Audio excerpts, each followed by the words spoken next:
a sci-fi radio. This station is now the ultimate power in the universe. We would be honored if you would join us. You don't know. Hey, weird repeat stuff. Never a dull moment. Hey, there it is. Oh, golly. Hey, everybody. It's another Thursday. Whee! And it's Docking Bay 94. Sean Obi-Shawn Crosby here with you. This is just Donoho. Calling Kaylee Crosby. And it's been a week. Are we all zombies? Yeah, We're all zombies, I think. pretty much. But the problem is that you say that every week. Do I? Okay. You actually do. Oh, well, So it doesn't give... Oh, I'm a little I brighter. guess there's just no weight to it then. Yeah. All right. How about I'm more of a zombie than usual? There you go. It's tough, and I don't know. Just crazy worn out. Just like a little too much going on this week. So in Yep. Twitch, we've already got Frequent Falcon Flyer, Dawn, and Beth Allen. You Nice. guys... Oh, Lori just Chris, showed up Liz, on Dawn. Facebook. Hi, Lori. Yay. Let's see here. Yeah, it's it feels like a Thursday. It's traffic getting home. So I'm working at the mocap studio at Henson Studios, and traffic stretched about a half hour. It was like, oh, you're gonna get Wow. home at like 5 to 5 to 6, and I'm like, wow, that's pretty good. Actually, when it started, it was like 15 to 6, and then I got here at like a quarter after instead.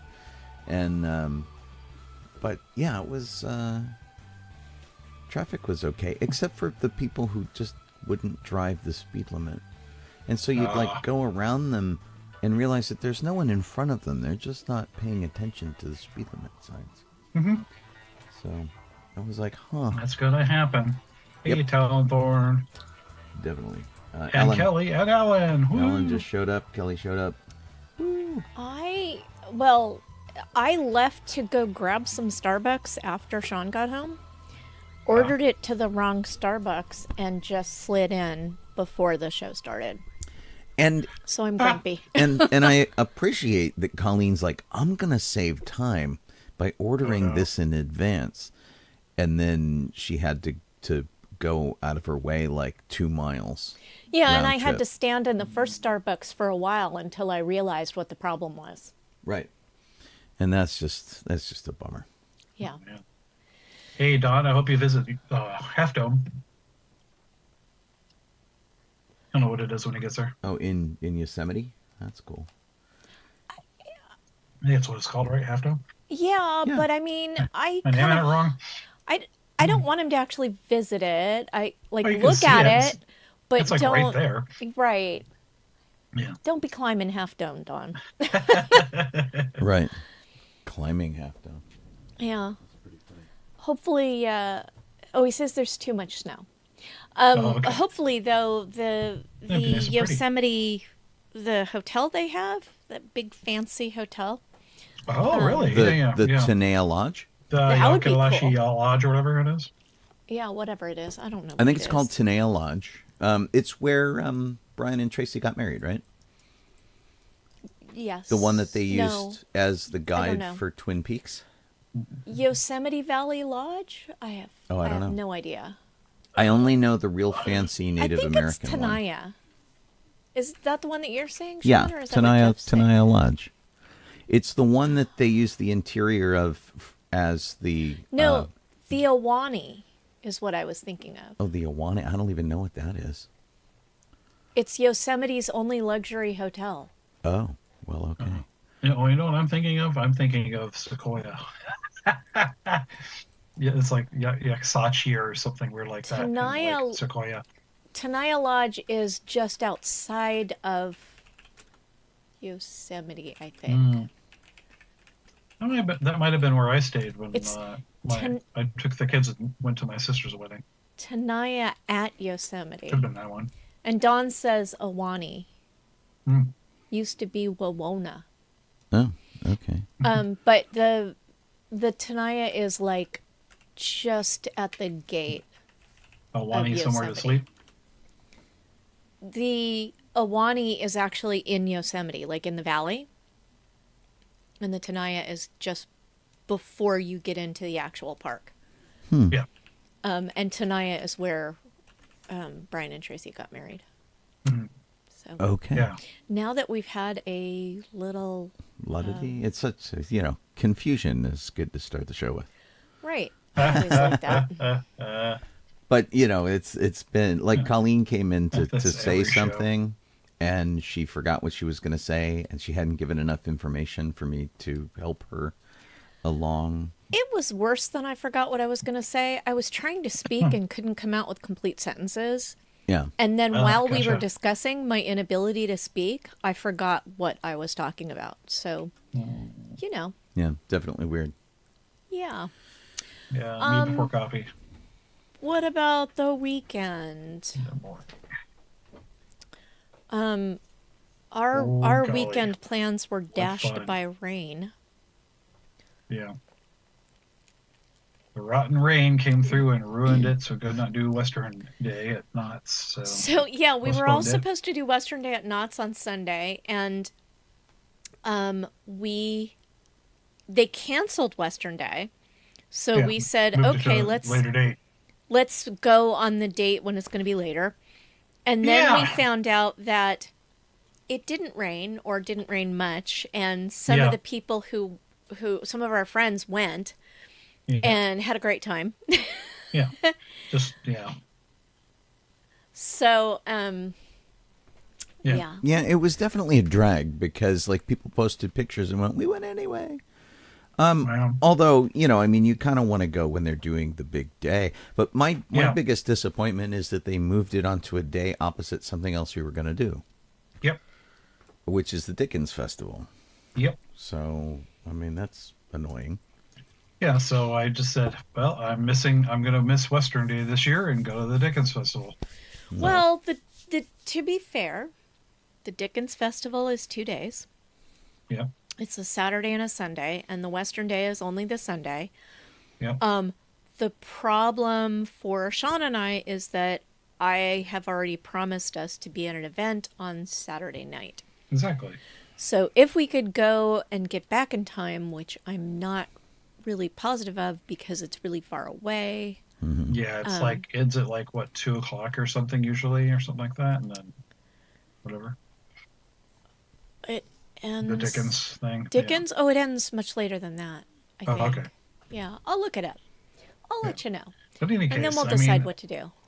yeah, because I cannot always go Western Day.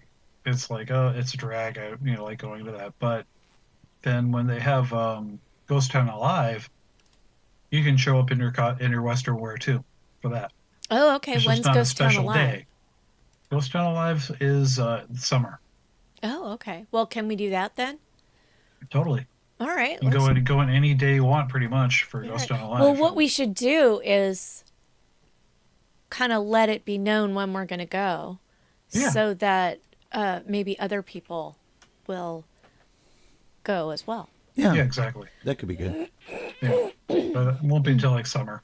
I think that's when Ghost Town Alive starts. Yeah. They Okay. may have days to dress up before that for in Western wear, but I think it's mostly for Ghost Town Alive. I'll have to look it up. All right. Well, cool. I'll look into it. Should be fun. Yeah. And so there was an event that I couldn't go to because we were going to go to Western Days, and not to mention that my costume for going to that wasn't finished yet. It got rained out. So I ended up going to Yeah. the additional dance practice for my event that's happening this weekend, at the last minute. I decided about a half an hour before. I'm like, I'm just going to go. Yeah. So, so I did that. I don't think we did anything Friday except sit around and watch TV. Yeah, there's after work. not much. I mean, basically with all the rain and stuff, like I wanted to work on the car and didn't get much of a chance to really do that. Yeah. Just the weekend was sort of largely a wash.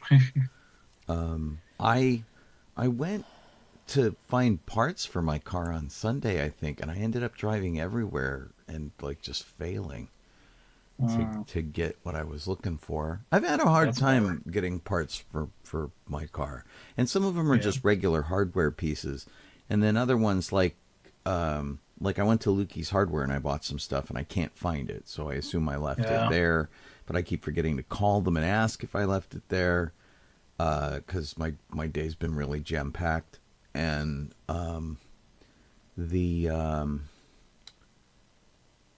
whatever I did on Sunday, whatever I was looking for, I went to a place that didn't have it. I went to another place that didn't have it. I went to a third place that didn't have it. And they all said they had it, and they didn't. And it was, of course, it was just a drag. And it was metal plates for my car that I was redoing the center console in the car. And then somebody, I went to like an Ace Hardware that said, "Oh, we have it," and I went in and they didn't have it. So I bought some that were close, but they were heavier than I wanted. There's just these 12 by 2-inch metal plates. And before I bought them, I said, "Hey, you're Ace Hardware. If these don't work, can I take them back to any Ace Hardware?" And they're like, "Oh yeah, no problem." Yeah. And so I went to take them back to a different Ace Hardware, and they're like, "Oh, we can't take those because we're like nice. a franchise store or something, and we can't take returns from other stores." Oh, jeez Louise. And it's like, are you kidding me? Because I wouldn't have bought them at all if they hadn't told me that. And I've been exhausted with purchases and stuff lately. We've been getting stuff from Amazon that's not been quite right. So I ordered gloves for this weekend. I haven't even taken them out of the package because I'm annoyed. I ordered, these are supposed to be matte gloves. And when I looked at them, I'm like, they're shiny. Yeah, they're like satin shiny. Yeah, I guess you can't tell in the image that they're shiny. It's hard to see. Yeah. But anyway, and I went, what the heck? I ordered matte. And I went and I looked at my order to find out, did I order the shiny ones by mistake? Well, apparently this particular site on Amazon has shiny, they have matte, and they have dull. And apparently matte means less shiny than the shiny ones, but still shiny. And you have to order dull if you want. Do those gloves say matte anywhere on them? I mean, what indicates that they're matte? Because they don't really look matte to me at all. They just look like normal satin maybe they sent me the gloves. wrong ones. I mean, it feels like they sent you the wrong ones. Because, it says, it doesn't say matte on it anywhere.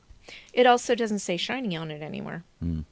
So, I any feel rate, like you got the standard default. I'm super annoyed gloves. Because I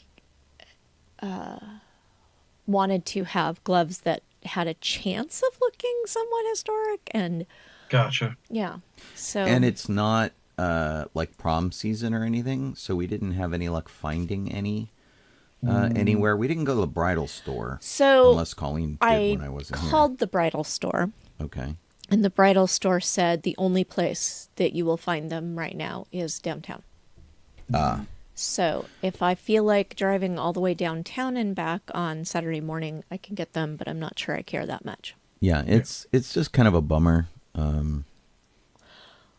Kelly wants to know which Dickens Festival we're talking about, and we are talking about the Riverside Dickens Festival.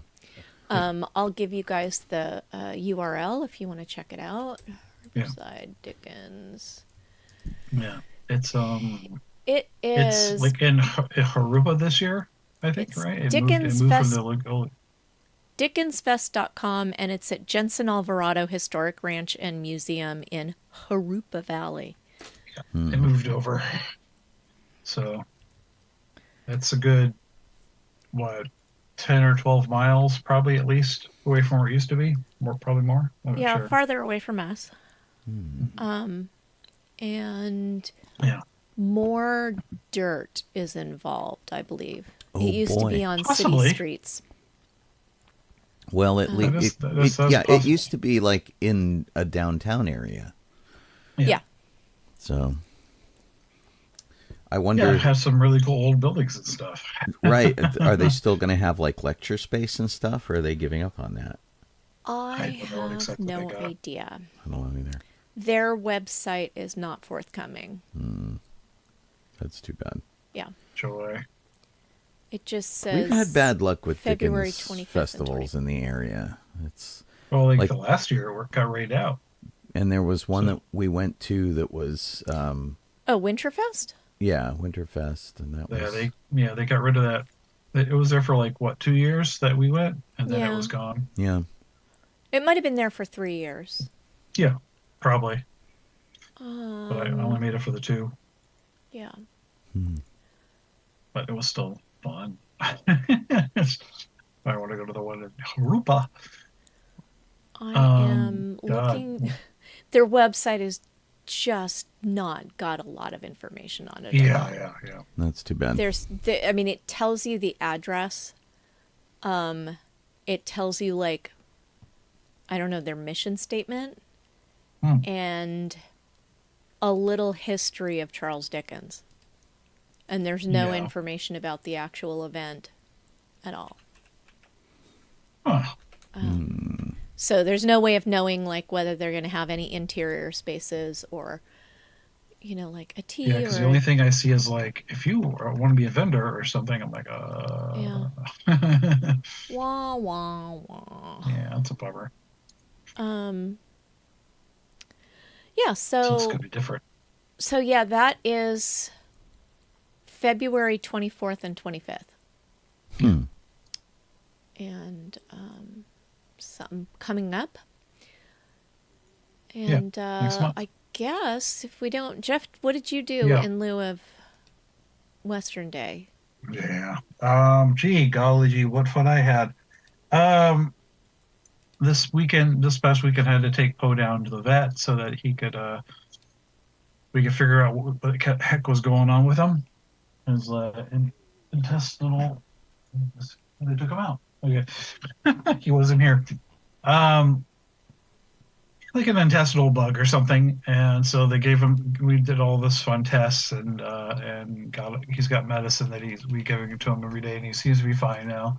But I think I haven't heard yet what the other test was, so we should be hearing it like today or tomorrow, I guess. About from that, there's like another fecal test to find out, make sure there's nothing really weird going on, but otherwise they just gave us what the medicine that would apply to what he currently has for the first test. And yeah. So I mean, you know, doesn't feel terrible. He's still running around at Mach 3 playing around with Ahsoka. So All right. Yeah. Well, I hope he feels better. yeah. And Yeah. yeah, so excitement on our end. Yeah. I'm being facetious. It's so amazing stuff. Kelly wants to know if I can wear the gloves inside out. I No doubt and it. no, The stitching's because probably going to be. the stitching is on the inside, and also Gotcha. Yeah. it's one layer of fabric, so it is shiny, and it's the fabric itself that's shiny on both sides. So Yeah, we had like some old white leather ones here once, like an old, you know, I don't know when the heck what time period they were from, but they're like really well, old. I Well, that have sounds like I a have great lots of white gloves. I was Okay. disappointed that I had to buy more white gloves, but because it's a ball, they have to Oh. be elbow length, Gotcha. and because it's a Regency ball, they have to be white. Yes, Yeah. So that's totally different than what. Yes, What okay. Yeah. what microphone are you using, Jeff? It's the one on the laptop right now. Oh, okay. Yeah, the regular microphone. I gotta dig it out, plug it in, and then install it. Got it. You sound Yeah, like just- like you're at the bottom of a well. And there it Kelly goes. also Okay. notes that There you go. historically London was pretty dirty, so we should be fine going to Riverside Dickens Fest if it's all mud. Well, well, Jeff and I dress as chimney sweeps, and we can get Oh, as yeah. dirty as we want. That's not a Yeah. problem. I feel bad for people in pretty dresses. Yeah. Yeah, Like, I'm gonna wear one of my junky ones, so Every time like be we were fine. doing when we were doing that the Dickens area that was at Winterfest, and like they'd have a dance, and like Christina always wanted me to dance with her. And I'm Yeah. like, okay, but just be warned. Look at my hands, yeah. like and it was just get her gloves dirty and everything else. Like, well, it's real charcoal. Yeah. The lady 1066 Lydia, is here. And Laura. why don't we? Oh, I missed someone. Yeah, Why don't we go ahead and talk about the Star Wars? the Star Wars. Okay. January 24th. That is when, 1931 was when John Hollis was born. And if you saw Empire Strikes Back, he was Lobot. Um, but one of the cooler parts, I think, is that he was Clytus from Flash Gordon. Clytus, I'm bored. Yeah. What's with his like wearing weird headgear or eye Yeah, gear I don't or things like know. that? He had like TV eyes in Yeah. Flash Gordon. Yeah. Yeah, bizarre. Yeah, and he also has he was Clytus Observer number 2. He was one of the Krypton Elders as well, the Superman 1 and 2. Oh, really? And, yeah. And then there's a ton, and like strangely enough, he played a Russian general in Superman 4. Funny. He was in have the the, Saint. He was in the Day of the Triffids. He had You all gotta have sorts of some interesting stuff. Diversity in your parts, Right. And hey, if you have a part that you need someone to wear something weird on their head, call John see? Hollis. Oh yeah. But Yeah. yeah, gosh, he did. Doctor Who. He was a busy dude. Of course, yeah. So pretty cool. Blake 7. Yeah. The other one was, oops, let me get back over there. January 23rd, 1939 is when Tim Hildebrand was born. His connection to Star Wars was they did a UK poster of Star Wars, and Sean already knows what this is about, where they didn't have photos or whatever of what the characters really look like. So they just kind of winged it. Right. And then they got someone else to do the poster later on, which Tom Chantrell, I think, is Based on their did a design, version. though, which was it. Yeah. So the primary Star Wars poster that you see, which features Luke and Leia, and the droids are in the corner, and it's got the big Darth Vader helmet in the background, and fighters coming out of it. If you look at the faces, and they don't look anything like Luke and Leia, that's the Hildebrand, and so Tim painted with his brother Greg, and so they used to do all sorts of Star Wars stuff together, and storybooks, and they're very talented painters, largely just known as the brothers Hildebrand. Yeah. They did Hobbit stuff, and they did whatever. Yeah. But what's really amuses me, eventually they ended up doing Star Wars trading cards for Topps. Yeah. And if you look at them, they obviously used the toys as their guides. Yeah. And in fact, here I'll show you one picture here. Hey, Eric. So here's the picture of the Millennium Falcon sort of coming out of hyperspace, and you can tell that it's the toy because the cockpit is so huge on the other side, and all the proportions are off, and it's pretty funny that that's how that worked out. Yeah.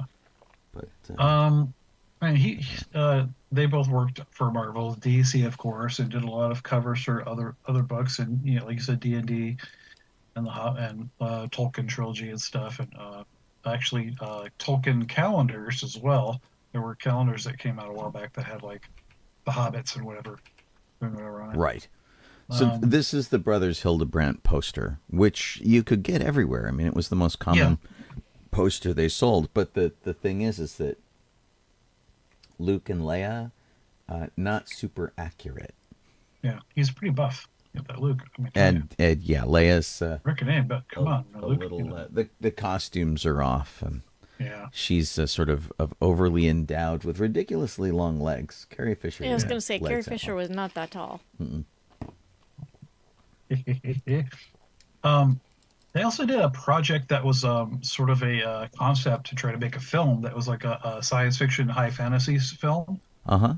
and they instead they created like it was a book in like 1979. It had an illustrated book, and it was called I don't know if this is how it's pronounced, but it sounds like Ursharak, Huh. and it looks very, very much like like D&D and and such. That's funny. And it's pretty On- darn cool. On the Brothers Hildebrandt site, there's a pin-up section with a big old warning going, unless you're 18, you might not be Yeah. interested in this. Yes, exactly. You will be interested in it, but you shouldn't be. But you shouldn't be. And apparently, and I didn't know this either. Yeah. They did a lot of Harry Potter art too. Yeah. Yeah. Because I always think of the Hildebrandts as like sort of, you know what I forget? I forget that Harry Potter is as old as it is. Isn't it like 24, 25 years old Oh, or something? shut up. The 90s. Back in the 90s. I guess, Is yeah. that what it was? I thought it was like 2001 or something, or maybe that's the movie. 1997. So the movie There you go. must have come out in 2001. And I forget it's that old. Because I'm like, what? It's kind of Yeah. crazy. Oh, well. But because they did Yeah. a lot of Harry Potter art. Yeah. So. Well, yeah, that's this, fun. They're yeah. they're neat. They're neat artists. Yeah. I've always been fond of their work. And is Greg still with us? I have to look. Yeah, I'm not sure. I am not sure. Didn't know if they'd both passed away or not.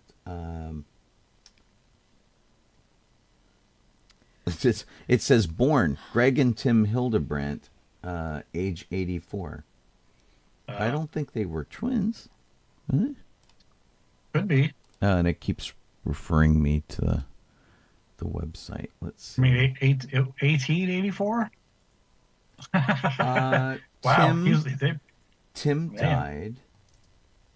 They must He's up there. They must have been twins. Yeah. January 23rd, 1939. Well, boy, you learn something every day, huh? Yeah. Who knew? So, yeah, definitely. Okay. Right Plug on. the name Ursharak into Google and hit the image button, and you can see all the cool drawings and stuff. That's what I found was pretty darn cool. How the artwork looked, very fantasy, high fantasy. Nice. So, anyway,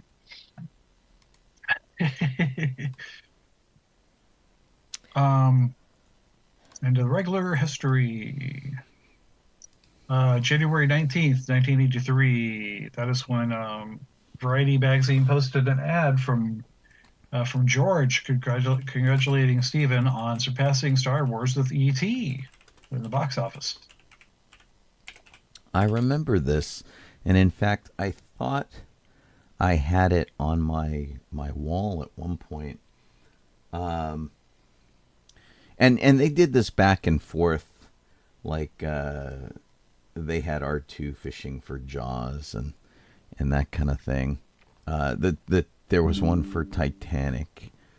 Where's the one? Oh, here it is. Why am I still getting dings? Stop dinging me. I turned all that off. It's some bonehead sending me a message. Hi, Maureen. Here's the Hey, Mom.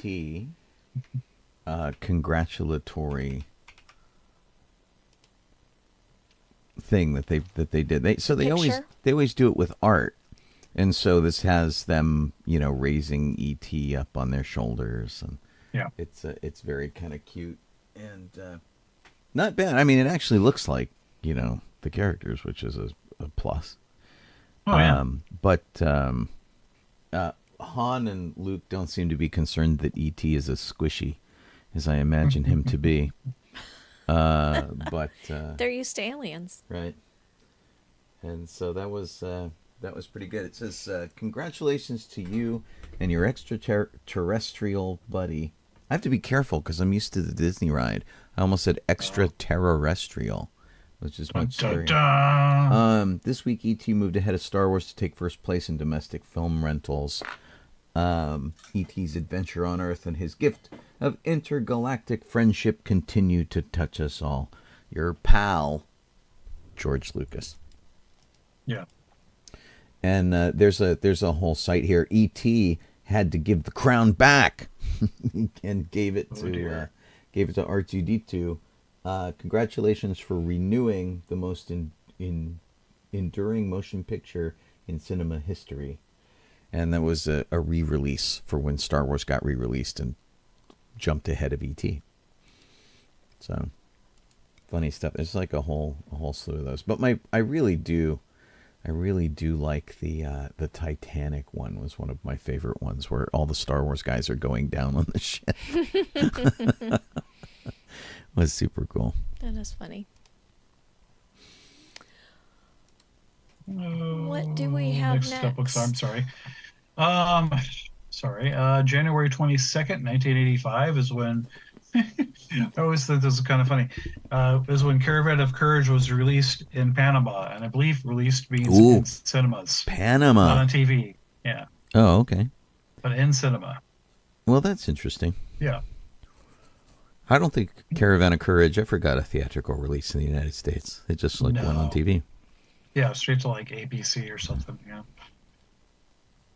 The next one is January 20th, 2000, is when Dark Horse published this miniseries called Chewbacca. And it was a tribute to Chewbacca because it followed the book Vector Prime after it was in which Chewbacca was killed. They killed Chewbacca in the book. I mean, how rude is that? Yes. A lot of people were very upset. Killing Wookiees is not cool. Yeah, right. Well, smell like burnt dog hair. Oh, Venkman, I'm sorry. New Star Wars toys are coming from Hasbro. They are. No way. I gotta tell you though, it's been a while since I bought any new Star Wars toys. They're kind of cool. They've got a vintage collection Sabine Wren and Chopper with 2 Loth Cats. Wow. Now, and I could do the Loth Cats and Chopper. I think that's what Kit said too. I think she's like, I'm not interested in Sabine. Yeah. Now, Thrawn looks really good. What's that? Thrawn looked pretty good, at least. He did. Picture. We'll get to him in a second. This looked like the 3 3/4 inch size figures, based on the size of the details and stuff, but they don't really say. But so here's the Loth Cats. They're very tiny. Now, this isn't the set that they had at Disney, is it? Because there was a Sabine set at Disney. I think it's different. Because I think Sabine looks a bit different than that. Yeah. Okay. I don't remember what the one at Shop Disney was, or even if they have it. But stop giving me ads. Yeah. I'm on your page to look something up. Stop giving me the ad thing. Yeah, I think. Yeah, it's not on. It's not on Shop Disney. So Chopper looked different too. Yeah, so Chopper's weird. His head is kooky, and although looking at the top of the thing, if this is the same Chopper, his it looks like his radar dish expands or something. It looks really weird. Yeah, we'll have to see. All right, so who's this guy? He's just some guy. Axe Woves. Woves. Oh yeah. Privateer. He's looking a little blue. So we're basically just getting lots of Mando figures. Mandalorian Fleet Commander. The Mando himself. I like his little torn poncho thing. That's pretty cool. The next one made me laugh. The baby Grogu one. The with baby chainmail. Grogu with the little baby T-shirt. Mm-hmm. It's his chainmail. It's his summer wear. Right. Oh yeah. Oh, is it his chainmail? Yeah, Mando. I thought it was his summer wear. No. Mando made him chainmail. Yeah. I mean, it should be silver, and maybe it is. Maybe it's just hard to tell in this picture. But Mando made him chainmail, and Luke offered him a lightsaber, and he had to choose. Yeah. But I do think it's interesting that they have all of these different variations on the covers you can put on there. Yeah. So. Grogu's little mithril shirt. Right. Here's a clone. Is that Rex? It's Rex.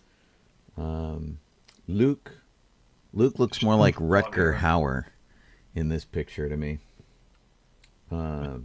He's got a little extra articulation. A little bizarre.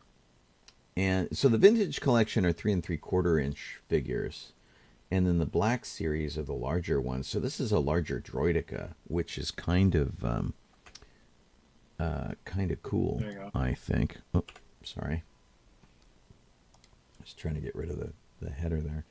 And I've always liked the Droideka design. So having like a super articulated one, and they did have one at one point that you could fold up into the ring and roll it. I mean, they really kind of made that work. It was a larger scale one, didn't fit in with any of the other toys, but they did do one that made it work. So if they did this one right, it should be able to transform into that, which would be really cool. Yeah. Because they've already done it. Generic clone. Pretty good portrait of Tamora Morrison. Oh, there you go. And here's your Thrawn. He looks pretty good, I gotta say. In fact, I think he looks better than he looks in the TV series. Yeah. Because I don't know, he just looks more stately. His uniform in the series was kind of shredded and old. It's hard to see that here if they did that or not. I don't see that. I don't see it either. So I think that is one of the things that might make him look a little better too. Yeah. He looks so much more like Thrawn here, and it's modeled after the actor. You can tell it's modeled after the actor, but it just looks better than he did in the show. Yeah. Like, and that's the 6-inch scale, and that's that. So, yeah, I mean that's kind of cool. I haven't bought a Star Wars toy, that wasn't like a Galaxy's Edge thing or something in a while. Like I got the Life Day Chewie, I think was the last one I bought. But that was very specifically related to Life Day and that kind of thing. But I can't find most Star Wars toys out in the wild. They just don't show up. It's hard to find nowadays. But okay, so Marvel is coming out with Mace Windu #1. Which showcases the prequel hero in an early adventure. We have had Mace Windu comics previously, but I think it was Dark Horse and not from Marvel. Somewhere around here, Marvel one. Yeah, somewhere around here, I have one that we got in 2005 when we did the charity event for Sam Jackson, which was Artists for a New South Africa. So we worked the red carpet, but they didn't bring us goodie bags. They ran out or something happened or they forgot them at the charity office. So I had to go get them. And so I went down there to pick them up.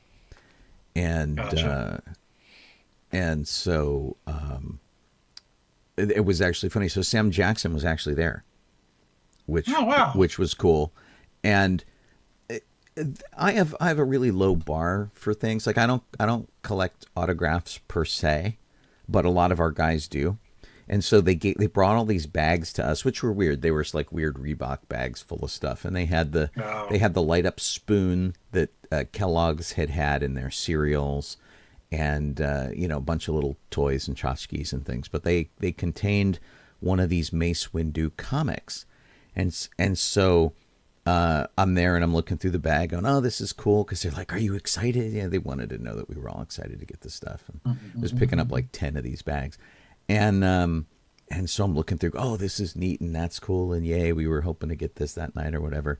And I'm looking at the comic book, and Sam Jackson walks out, and I looked at the comic book and I looked at Sam Jackson. I'm like, pretty good likeness. And he's like, yeah, it's not too bad.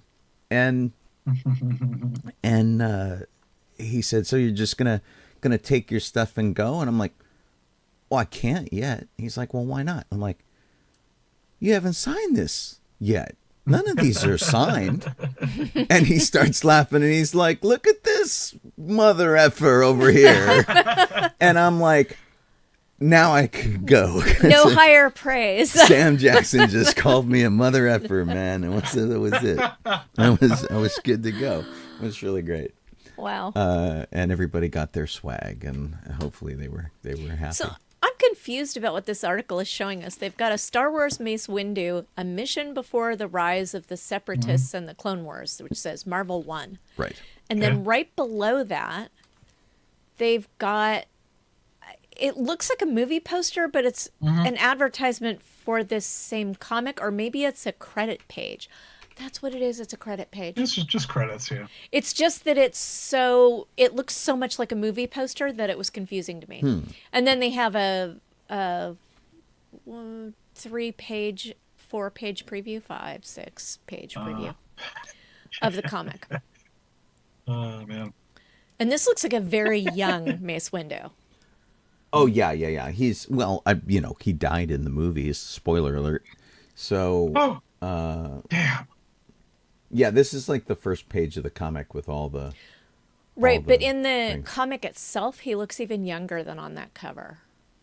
Yes. Yeah, it does. I don't know how far back behind it is from the Phantom Menace, but... How often have you seen Sam Jackson say, "Gah"? I don't know. I bet he says it in Long Kiss Goodnight when he Goodnight. gets thrown out of the car. Right. He jumps out the window into the ice or whatever. Yeah. I would say "Gah." Anyway, yeah, it's pretty good looking art. Not too bad. So, if comic books aren't your thing, and you want to get your fix of Mace Windu, there will be a book coming out about Mace Windu. I don't know when, because the book apparently just went to the publisher. I don't know if this is just the working title, but it's called Star Wars Mace Windu, The Glass Abyss. And Stephen Barnes just turned it into his publisher about a week ago. Oh, I saw him do that, and so I didn't realize that was the same one. That's very cool. Cool. Yeah, he's super excited to have been playing in the Star Wars universe. Yeah.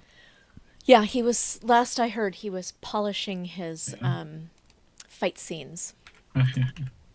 So, and Stephen Barnes is a great person to write fight scenes because he has a lot of martial arts under his belt. Oh, okay. He teaches Tai Chi at sci-fi conventions. Oh, cool. Yeah. Kelly asks if Star Wars is Marvel now. Kelly, Star Wars and Marvel are both owned by Disney, so right. But Star Wars sort of went away from Marvel for a while. So in the 70s it was Marvel, and they had it for a really long time, and then Dark Horse took it over, and they did lots of stuff, and then it came back to Marvel. And I think that was Disney reclaiming it. It's primarily Marvel. Like majority of everything coming out is Marvel, but some of it is like IDW even and Dark Horse. So there's still a couple little offshoots that they're doing, but mostly Marvel. And there are so many Star Wars comic books. Oh my gosh. I tend to only get the ones that are like 5 issues and they're done. Like they did one for the Galactic Star Cruiser. It was 5 issues and they were done. They did one for Galaxy's Edge, 5 issues and they were done. It was an Obi-Wan series like that, which I'm not entirely sure I got all of them. And because like I don't want to get up to like issue 67 of a story and like have to keep going. Yeah. It's I'm a terrible comic book consumer. I'm exactly what they don't want. Yeah, I'm like really judicious about the comic books I read. I'm like, tell me a good story and the art has to be great or I'm not going to buy it. Yep. Well, I haven't gotten comics in a long time, and I was probably the ones that they did want to have buy because I would keep going back and next issue. Yeah. Don, there is Sam Jackson really wants to come back as Mace Windu somehow. So I don't know if that'll ever happen. Yeah, they'll figure it out. But no, Star Wars is not MCU. It's just the superhero thing. Yeah, thank goodness. Kelly asked. Although there are a whole bunch of people who are petitioning to try and get Marvel and Disney to do a Star Wars What If series. Because the Marvel What If series has been so popular and most people are enjoying it, they want to do that with Star Wars now too, which could be interesting because the whole concept of What If you haven't seen the series on Disney Plus, is taking what has been established as canon and then doing something different with it. Like in the case of Captain America, what if Peggy Carter became Captain America instead of Steve Rogers? And so Peggy became Captain Carter. I thought they should have called her Captain Britain, but that's a different character. So she became Captain Carter with the super serum, and nerdy, wimpy Steve Rogers got the Hydra Stomper suit. He got his own suit of Iron Man armor, which was kind of interesting. And it was kind of fun. And they did a zombie one, and they did a bunch of other things. What if the one with Doctor Strange was really rather interesting and poignant. Oh yeah. And sometimes they're really good. And so I could go for a Star Wars one like that. The stories would probably be the, what if Anakin never went to the dark side, or the, that kind of thing. And it could be interesting, but these are things that a lot of us have been talking about for a very long time, which I think the what if stories were that way too. It's like comic book fans have been discussing. I mean, if you think about it though, most of the comics that came out before Disney owned the thing are what if now. Right. For Star Wars. Well, and so, and they had Legends, and they did other stuff that was kind of what if. And as far as Marvel goes, the what if comics, it came from a comic series, and they've been doing what if comics for a really long time. Oh yeah, totally. Yeah. And they slide into alternate universes all the time. It's like yes. Yeah. So there's some pretty horrific things that happen to characters in the What If series in the comics. So right, but they're also they get erased after you put that comic book down because it didn't really happen. It was just like a weirdo story. Yeah. Interesting. And yes, Gregor, there's a series. He's mentioning series of Star Wars comics from way back when called Infinities, which is the What If series. But we'll see what they do, it animated or not. And Jinyo said, isn't Star Wars Visions basically Star Wars What If? Not really. Star Wars Visions is just people telling different stories in the universe. I mean, it's a little bit like that, where it's like, look at this one done in an anime style, and it's Star Wars in feudal Japan and that kind of thing. Yeah. But it's not always what if. It's because the what if stuff really sort of takes established characters and then messes with them. That's what I perceive the what if things to be. And so, I mean, it would have to be like, what if Luke went to Alderaan and Leia went to Tatooine? That would be like a what if an story. Alternate storyline. Yeah. So I think Luke would make a terrific pretty princess. Just saying. Apparently, Mark, when they found out, Mark and Carrie found out that they were siblings in the Star Wars universe, Mark went wait a minute, does that make me a prince? And Carrie's like, no, because she didn't want anybody to be royalty but her. Of course. Wow. And then we have Disney Plus, The Bad Batch final season starting on February 21st with a 3-episode premiere. I don't know that I watched season 2. We did not watch season 2, which is a thing that I guess we're going to need to remedy, because I don't know what it was that, stopped us from seeing it. I mean, it looks pretty exciting. The thing I think is really funny about the Star Wars sort of Clone Wars-y style animation, it just gets better and better as time goes on. And if you go back and look at the original Clone Wars 3D version that we saw, a lot of it looks really dated now because it's all stylized and simple and stuff. And there's a lot of detail in this, Bad Batch that's, you wish they would have had like all along. But, the technology gets better and all that kind of thing. But, I mean, it looks interesting. Yeah. But, there was something about the Bad Batch that didn't make us go right back to season 2. I feel like we watched part of it, like a couple episodes, and then gave up on it. I don't remember. Yeah. The Emperor's a pretty big presence in season 3. And there's the return of Asajj Ventress, I guess. Yeah, so it looks like her. Or she's a clone, or she's something. We don't really know. I mean, they don't explain it. Cad Bane is there. There's like some familiar faces that, you should be seeing on the screen right now. But it's interesting when... Finnick. Finnick was in it, too. Finnick Shand. And it's interesting when... I just said her name. Ventress shows up. Yeah. Because she's like got hair and whatever. I guess in one of the books she goes to the light side. Which Probably. I mean, she worked see. with Quinlan Vos for a while, yeah. Yeah. So it's kind of interesting. This is her there. And so I mean, at least I like her better with hair. She's not one of my favorite characters. Honestly. I didn't like her very much in the Clone Wars. I found her to be pretty annoying. No offense to Nika Futterman, who did her voice. Yeah.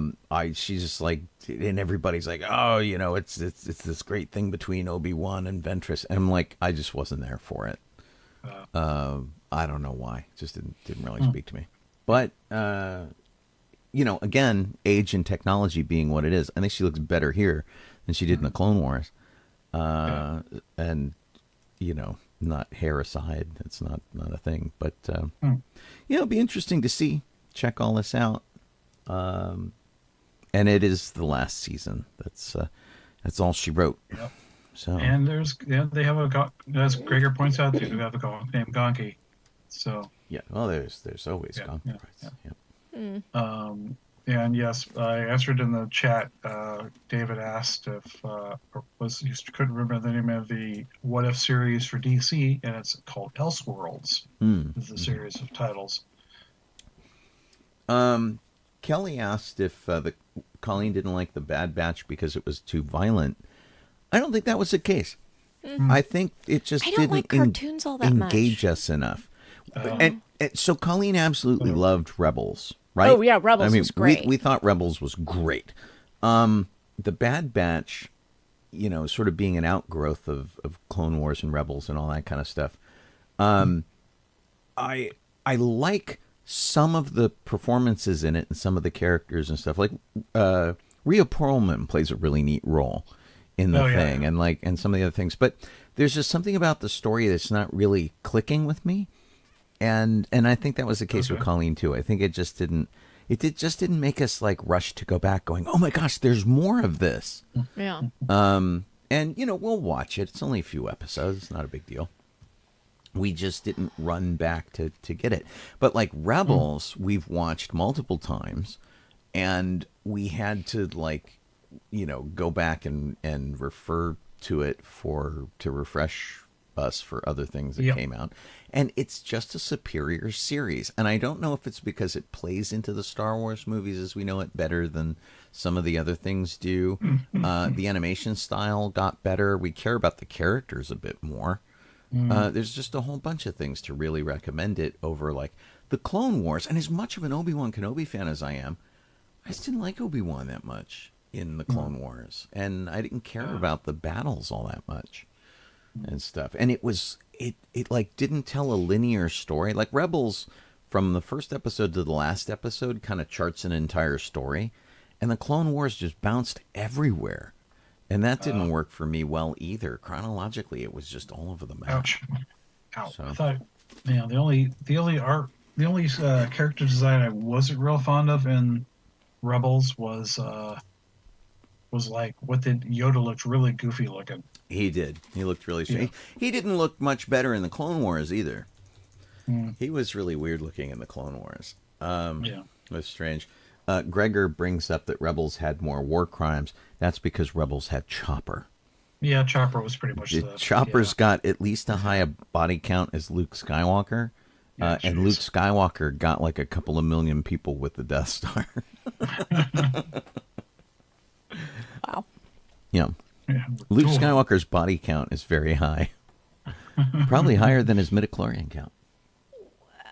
Who is credited with, let's see, Luke got two Death Stars, right? Yeah. Luke got one Death Star. Wedge got the other one. That's true, yeah. We credit Wedge with that. Who's credited with whatever death planet was going on in the post-quills? Poe, maybe? Was it Poe? No, Kylo Ren. The base? Yeah, Starkiller Base. Kylo Ren killed Starkiller Base? Well, no. I think I may need to go. No, Poe. Starkiller Base destroyed an entire star system. Oh. So that was like the so that was Kylo's thing. That's probably so the most. I'm assigning that to Kylo. And then but Starkiller Base's destruction I think was Poe. Yeah. Yeah. And then you have Grand Moff Tarkin blowing up Alderaan and right. So that's an Imperial thing. A lot of death body counts there. Wow. That's a lot. Yeah. There's a lot of off-screen death. I feel like I need to watch those movies again because like there's just so much Star Wars. Here, Don's asking about my shirt. Here, yeah. So my shirt, courtesy of Colleen, is Dr. Teeth and the Electric Mayhem. Yay! I had no idea I got you that. Did I get you that? You did. I don't remember. No, it is. Colleen reluctantly gets me T-shirts because I have so many of them. Yeah. But when she does get them for me, they're always amazing. And so she got this for me quite a long time ago, long before we had the car. And I wore it today at Henson Studios. And a lot of people liked it very much. So it was pretty fun. Before we move on to theme parks, I just wanted to say that listener Laura gave us an update on her husband, listener Chris. Mm-hmm. He had surgery Friday of last week to insert a pacemaker, and he's doing fine. He's recuperating, and he's going to be recuperating for about a month. And his rhythm is so much better now. You like do a little drum solo and everything's cool. I guess. While we're here, let me jump in and I will remind you that if you're listening to sci-fi.radio, you were listening to us on our radio station over there. We've got all sorts of cool shows and things all week long. You can go to sci-fi.radio, the website, and look up the schedule for that and whatnot. I do a show there in the morning. I'm on tape this morning, or live on drive, I guess we've been calling it, because I've been pre-recording my shows because I'm working offsite. So if you tune in tomorrow, you will hear me pre-recorded, but so I apologize for that. But we're still having the same kind of fun that we always do. And everybody's hanging out on Discord, which you can check out by clicking the chat on Discord link. If you are watching us, if you are seeing our smiling faces, that could be on Facebook or on Twitch or on YouTube. Feel free to like or somehow otherwise acknowledge that you were over there. We always appreciate that. And if you want to refer someone else to the show and they missed it, YouTube is the best. Go to YouTube, click on the live tab in the DB94 page, and we've got shows going back far too long. Wonder when they start deleting those. I should go look. I mean, they must be like shows from like 4, 5, 6 years ago. They must be deleting those. For YouTube? Yeah. I think it just stays up in perpetuity, really. Unless Really? you take it Wow. off yourself, yeah. Nice. Yeah. Well, it's too bad you don't get an award for, hours and hours of content. Yeah, it's like, how many views did you get? And Yeah, how many subscribers? I mean, like, You have a... Jackie Cation has been doing many her likes? podcast for 18 years. Right. I think she has more subscribers to her podcast. Than I I'm do. sure she does. We've been likely. doing this show for 12 years, but not on video. So on Twitch, we have 12 people. Right. Yeah. And There's 5 I on recently YouTube. started following Quincy's Tavern, which is, it's basically, I've been watching these videos where there's a guy who has this Quincy's Tavern, and he's Quincy, and it's a Dungeons and Dragons style tavern. Okay. And he just like does little videos where he makes a drink, or he makes food, or has D&D type potions and things for sale, or just talks about let's all be nice to each other sort of thing. It's very sweet. I very much like it. Okay. And I recently Nice. discovered that he has a Twitch channel.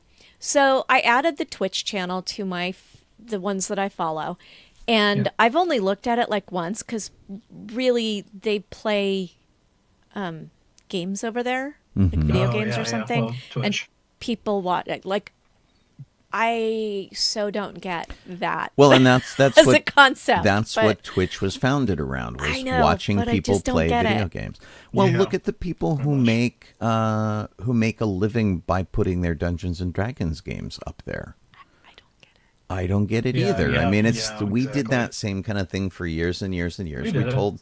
We told some interesting stories. We participated in interesting adventures, but I wouldn't expect anybody else to be that interested in what we did. Yeah. I mean, I'm still surprised. Maybe we're just boring. Maybe. I'm surprised anybody shame. watches this show. So I'm like, And I would say Oh, go man. 12, but we have more than that. We have people on Yeah, Facebook, and we have people on YouTube, and we have people, of course, on the original yeah, I mean, sci-fi.radio. The radio itself. we get Hi, Valerie. a report from Restream every time our show ends. And when I look up that thing, so like last week, maybe, is this the last week's show? Yeah, I guess it was. So we had, so it gives us like average viewers. It doesn't give us total viewers though, which is weird. No. That's okay. It's boring, I think, for people to just sit and hear us talk about Well, and- how few people there Yeah, are. I mean we're always pretty grateful that anybody tunes in at all, and it's not like we're really trying to make money at this or not. This is you're joining us on what would be like our bowling night, basically. We just we hang out, we talk, we goof off, and we just happen to do it over the internet. So Pick up the spare. and Restream just gave me an alert that says, "Congratulations, you've received 100 messages tonight." Woohoo! So hey, we got that going for us. It's got a little trophy, Nice. a little picture of Oh. a trophy. Go us. Very That's cute. awesome. We're looking good. Hi, Let's Valerie. move on. Hi, Valerie. Yeah, I did it earlier. Aha. Theme parks. Let's talk about some theme parks. Yes. Downtown Disney updates. And this is probably talking about Ford. Disney the Forward. sandwich. No, the sandwich shop. Earl of Sandwich. Yeah. Oh, okay. It's it gives the Parkside Market first look, which is the 2-story kind of food court, but it's kind of small for a food court, really. It's got 3 shops and a bar in it. So You know- Soul Sister, Sip and There you go. Sonder, and Yeah, I see. Yeah. Gigi's Chicken Shop.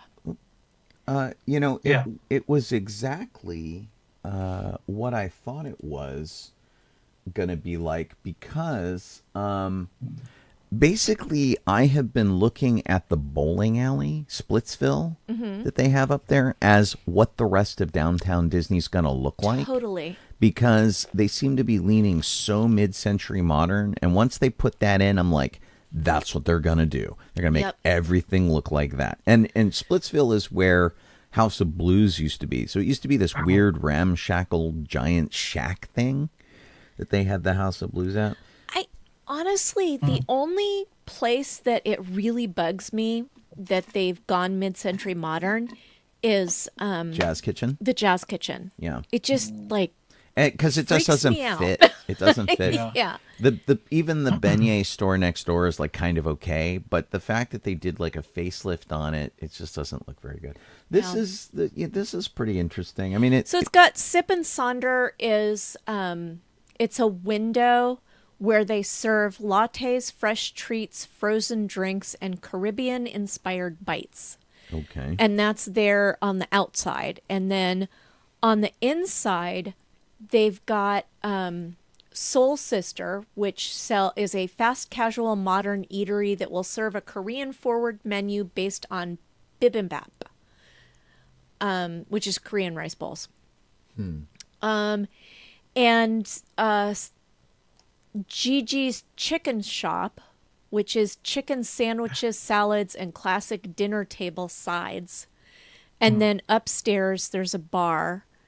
And I think that's the bar. That's the bar that I'm showing. And there right might now. be upstairs as well on the patio. There might be like where you're supposed to sit when you're eating from Sip and Sonder. Although I guess the Sonder part of that means you're supposed to take it and get away. Like Starbucks. Is that what Sonder means? I think it does.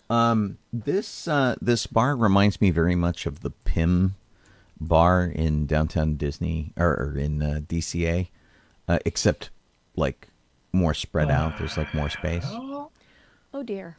I'm looking at what they did to the. You guys want to know what the Jazz Kitchen. definition of Sonder It's is? terrible. What is it? The feeling one has on realizing that every other individual one sees has a life as full and as real as one's own, in which they are the central character, and others, including oneself, have secondary or insignificant roles. God, this all reminds me of the All-Star Resorts. That's weird.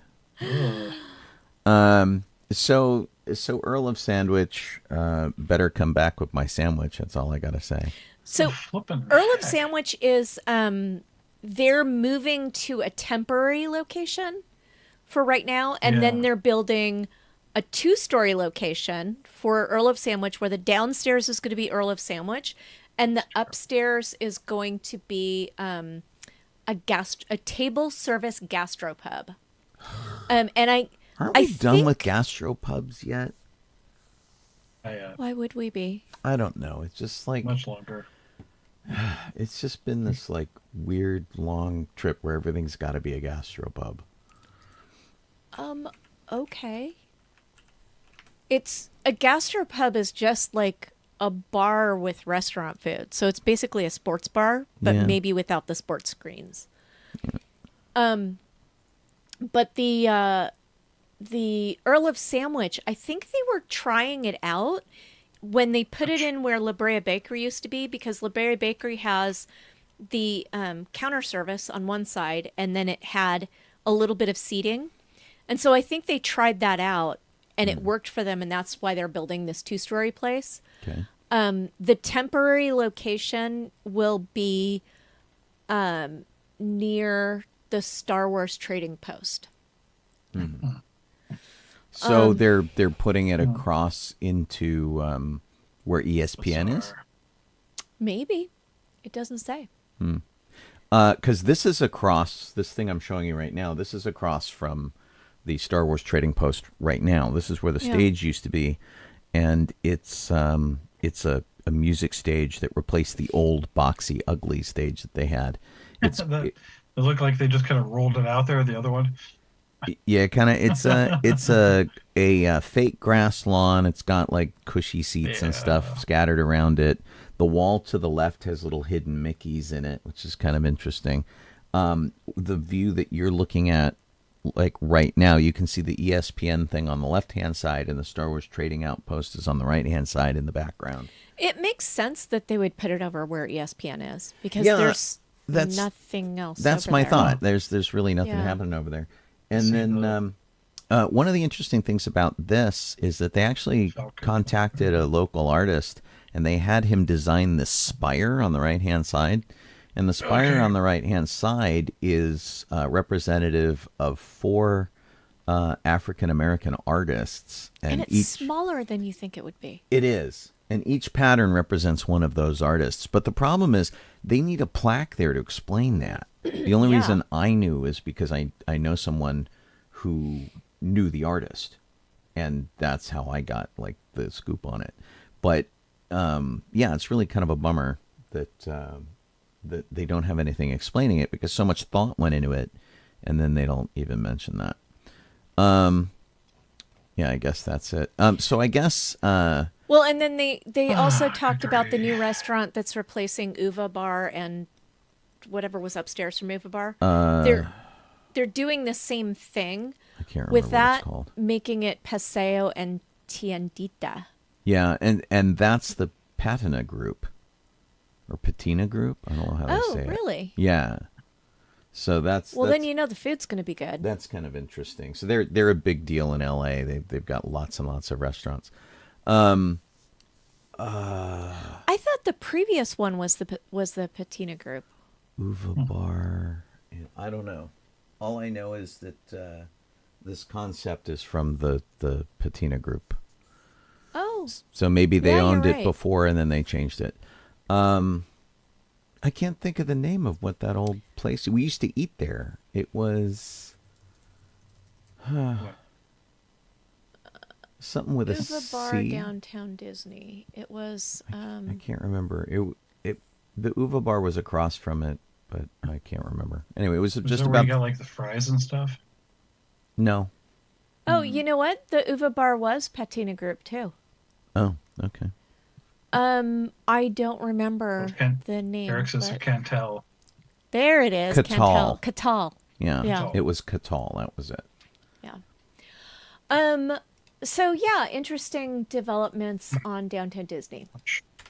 After Dark Sweethearts Nights, characters and activities are announced, which is really kind of silly because they made this announcement on January 23rd when all the tickets for Sweethearts Night had already been sold out.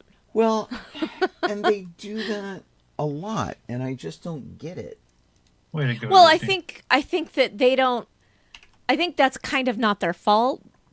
I'm laughing at it, but it's like they probably intended all along we're going to put out the information on this date or whatever, and then it just happened to sell out before then. Yeah. I mean, Yeah, it would be maybe. good if they put it before they put the tickets on sale, but Right, so you knew what you were getting into. yeah.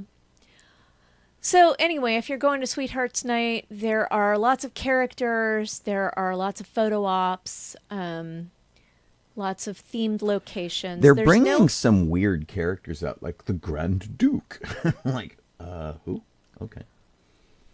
Who is Okay, the then. Grand Duke? I don't know. Was that the one from like Sleeping Beauty?